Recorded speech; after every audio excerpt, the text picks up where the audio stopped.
साल हुए भगवान जी और आप श्री संतों की कृपा से भक्ति मार्ग में प्रवेश मिला। भगवान के नाम की शरण मिली। महाराज जी, शुरू में ही सुन लिया था कि कृष्ण भक्ति और कृष्ण प्रेम में धीरे धीरे सब कुछ छिन जाता है, तब उतना सीरियसली नहीं लिया। अब इधर सब कुछ धीरे धीरे छिनता जा रहा है और कृष्ण प्रेम भी अभी प्राप्ति वैसी नहीं मिल पा रही। महाराज जी, कृपा मार्गदर्शन। तुम्हारा था क्या जो छिन गया, हमें बताइए भाई। रिपोर्ट तो हम तब कर सकते हैं जब हमारी कोई वस्तु छिनी हो। आपका था क्या, हमें बता दीजिए। आपने क्या रचना की और आपका क्या पुरुषार्थ था, किसमें? पांच भौतिक शरीर में, ये पंचभूतों से बना हुआ, या आप में? आप भगवान के अंश हैं। क्या पुरुषार्थ? अगर वो एक आंख हटा देते हैं, उनकी मौज की बात है, वो एक से दिखाना चाहते हैं, उनकी वस्तु है ना। आपकी क्या, हमें बता दो। आपका क्या है? आपका क्या है, आप बताइए। पढ़े लिखे गए आप तो भगवान ने बुद्धि दी है ना। बुद्धि का हरण कर ले तो फुटपाथ में कागज बटोरते घूमते। है क्या आपके पास? अब जो बात आई छिन गई, तो इसका प्रारब्ध है, आप समझो। जो हम लोग कहते हैं भगवान सर्वस्व छीन लेते हैं, उसका तात्पर्य होता है मन और इंद्रियों को भगवान में समर्पित होना। भगवान अपने बच्चों की बाहरी लीलाओं का, खेल खिलौनों का विनाश नहीं करते। भाव को समझिए। अवश्य में भोक्तव्यम कृतम कर्म शुभाशुभम। अभी आप उस कोटि के शरणागत नहीं कि आपके शुभ और अशुभों का विनाश हो गया हो, समझना। आप खुद स्वीकार करते हैं 2 वर्ष से भक्ति में है। अब किस कोटि की भक्ति है 2 वर्ष में जागृत हो गई, वो आप देखो। इसके पीछे क्या होता रहा जन्म जन्मांतरों में, इसी जन्म में आप देखो। तो जो बोया है पीछे साल की फसल, खाना तो पड़ेगा ना। और उसमें कह दें कि हमने बम्बूल बोया था, कांटे आ रहे हैं, भगवान ने जब से भक्ति शुरू की तब से कांटे खाने को मिल रहे हैं, गलत बात। पिछले वर्ष जो आपने किसानी में बोया, इस वर्ष वही खाओगे। अब जो बो रहे हो उसे तुम आगे फसल काटोगे। अभी इस कोटि का तुम्हारा ज्ञान या भक्ति नहीं आई जिसने जन्म जन्मांतरों के संस्कारों को भस्म कर दिया हो और विशुद्ध ज्ञान से प्रकाशित हो गया हो, तो फिर प्रश्न ही नहीं आएगा कि हमारा छीन लिया क्या। भ्रम, अज्ञान, मोह, पाप। भगवान क्या छीनते हैं? ये छीनते हैं। नहीं, लड़का छीन लिया तो भ्रम ही तो था, तो कि वो तुम्हारा पुत्र है। भगवान ही तो आए थे, तुम जान पाए क्या? तुम्हारे कर्म के भोग को देने के लिए उतने समय तक वो भगवान ही अंदर आए हुए थे पुत्र रूप में। तुम भ्रम से अपना मान लिया, इसे रो बैठ के। तुम्हें भ्रम रुलाएगा नहीं। मेरा ऐश्वर्य छीन लिया, तो अनंत ब्रह्मांडों का ऐश्वर्य किसका है? भगवान का है। मुनीम बन के रहते तो ठीक से चल लेते, मालिक बन गए तो माया ने विध्वंस मचा दिया कि मायापति तो सिर्फ एक ही है, श्री हरि। तू मायापति कैसे बन सकता है?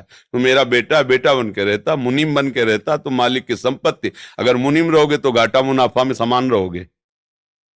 हमें तो पेमेंट मिल ही रही, जो घाटा पर वो मालिक का, जो मुनाफा हो मालिक। तो मुनीम बने नहीं, क्योंकि घाटा मुनाफा का तुम्हारे ऊपर असर हो रहा है। तुम हर्षित हो रहे हो और शोकित हो रहे हो। सिद्धांत से समझोगे तो भगवान पर कभी दोष नहीं लगा पाओगे। सच्ची मानिए। क्या छीन लिया है? जब कुछ था ही नहीं मेरा, तो छीना क्या? कोरा अहंकार छीना है, हमारा अज्ञान छीना है, हमारा भ्रम छीना है। बात सत्य मान लीजिए। भगवान जैसा कृपालु कोई नहीं, अध्यात्म जैसा कोई मार्ग नहीं है। परमानंद प्राप्ति के लिए अध्यात्म मार्ग है। जब हम अध्यात्म मार्ग में चलते हैं तो इसमें एक गुप्त बात है कि अनंत जन्मों के पापों को भगवान भस्म कर देते हैं। पर जो उन जन्मों से पाप कर्म का फल निकालकर इस शरीर की रचना हुई है, वो हमें भोगना पड़ेगा। क्योंकि अब हमारी भक्ति चल रही। शरीर बनने के पहले जो हमारे कर्म थे, उनके अनुसार शरीर की पूरे जीवन का फल लिख दिया गया है। इतने समय के बाद ये रोग होगा, इतने समय के बाद हाथ टूटेगा, इतने समय के बाद आंख टूट, हमारे कर्म के अनुसार। और भक्ति अब हम कर रहे हैं तो हमारी भक्ति पीछे के जो कर्म संस्कार जमा है उनको नष्ट कर दिया। आगे जो कर्म संस्कार भक्त हैं इसलिए गंदे होंगे नहीं। अगर भूल चूक से हो भी जाए तो भगवान उससे क्षमा कर देते हैं। रात न प्रभु चित चूक किए की, करत सुरत सहबार ही की। हृदय से देखते मेरा भक्त, क्षमा कर देते। पर इस शरीर का जो भोग आया है इसको भोगना पड़ेगा। बड़े बड़े संतों में देखो, रामकृष्ण परमहंस जी के गले में कैंसर था, हर तरह के भोग। श्रीवास जी के आंगन में खड़े होकर महाप्रभु चैतन्य देव अपने परिकर के साथ कीर्तन कर रहे हैं और उनका पुत्र पधार गया। दासी ने कान में आके श्रीवास जी से कहा, पुत्र पधार गया, बीमार था, पधार गया। उनका दोबारा आवाज नहीं, महाप्रभु के कीर्तन में फर्क नहीं पड़ना चाहिए। और मंजीरा जोड़ के और जोर से वो कीर्तन करने लगे, नाचने लगे। महाप्रभु चैतन्य देव रुक गए और उनका, श्रीवास मेरा मन कुछ सुस्त सा हो रहा है, कोई घटना घटी क्या?